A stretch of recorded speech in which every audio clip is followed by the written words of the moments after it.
तारीख थी 12 मार्च 1993। इस दिन बंबई में सीरियल बम धमाके होते हैं। वजह थी अयोध्या में बाबरी मस्जिद गिराने के बाद देश भर में हुए दंगे। एक वजह और थी, एक शख्स था जिसकी दुकान को बंबई के दंगों में जला दिया गया। उसका नाम था टाइगर मेमन।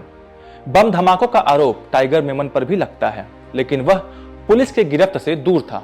मेमन बम धमाकों से पहले ही बंबई से भाग निकला, वो भी पूरे परिवार के साथ।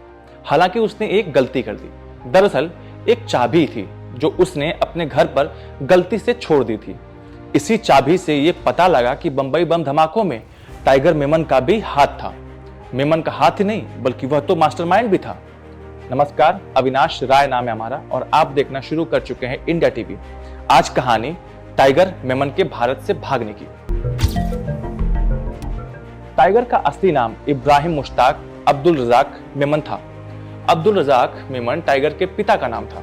अंडरवर्ल्ड में आने के बाद इब्राहिम को नया नाम मिला, टाइगर मेमन। अंडरवर्ल्ड में ही स्मगलिंग के दौरान उसकी मुलाकात दाऊद इब्राहिम से होती है। दोनों खूब पैसा बनाते हैं। फिर टाइगर बंबई के माहिम इलाके की एक बिल्डिंग में अपना फ्लैट लेता है। टाइगर का रुतबा बढ़ रहा था। पुलिस भी टाइगर पर हाथ डालने से बचती थी, लेकिन साल 1992 में बाबरी मस्जिद के ढांचे को गिरा दिया गया। दंगों की चपेट में बंबई भी आया। टाइगर की एक कंपनी थी, या यूं कहें एक दुकान थी, जिसे दंगों में जला दिया गया। टाइगर का दिमाग सनका तो उसने पूरी बंबई से ही बदला लेने की ठान ली। टाइगर जो अब तक एक स्मगलर और अपराधी था, वह एक धमाके के बाद आतंकवादी बन जाता है। 12 मार्च 1993 को मुंबई के अलग अलग इलाकों में बम धमाके होते हैं। 257 लोग मारे गए, 700 से अधिक लोग घायल हुए। पुलिस ने जांच शुरू की तो उन्हें मिले 3 सबूत। ये तीनों ही एक दूसरे से जुड़े हुए थे। बॉम्बे के वर्ली में मिली एक मारुति 800 और एक स्कूटर, और कार्टर रोड में स्थित एक घर का पता। मारुति 800 और स्कूटर दोनों में RDX भरे हुए थे, जो 12 मार्च के दिन फटे नहीं थे।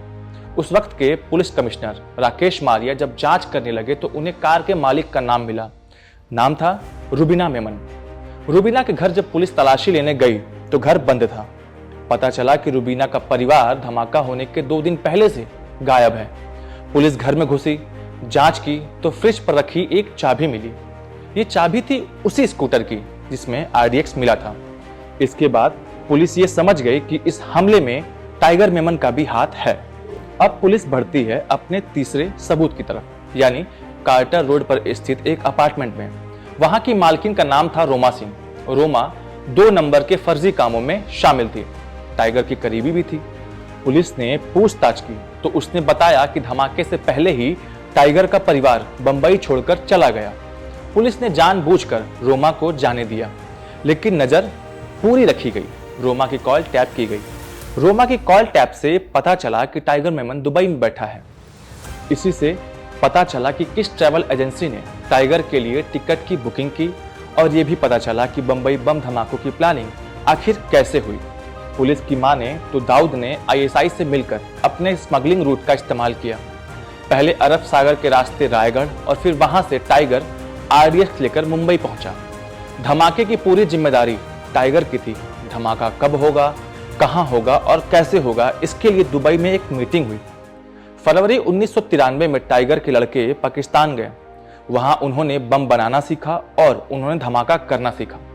वापस आने के बाद उन्होंने गाड़ियों में भरकर बमों को कई जगहों पर रखवाया। इन गाड़ियों की और लोगों की व्यवस्था भी टाइगर मेमन ने ही की थी। धमाका हुआ, कई लोग मारे गए। इससे पहले ही टाइगर देश से भाग निकला।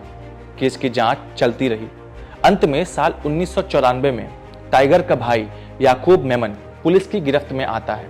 साल 2015 में उसे फांसी की सजा दे दी गई। लेकिन इन सब बातों का कोई मतलब नहीं, क्योंकि देश का दुश्मन अब भी फरार है। उम्मीद है आपको ये कहानी अच्छी लगी होगी। धन्यवाद। देखते रहिए इंडिया टीवी।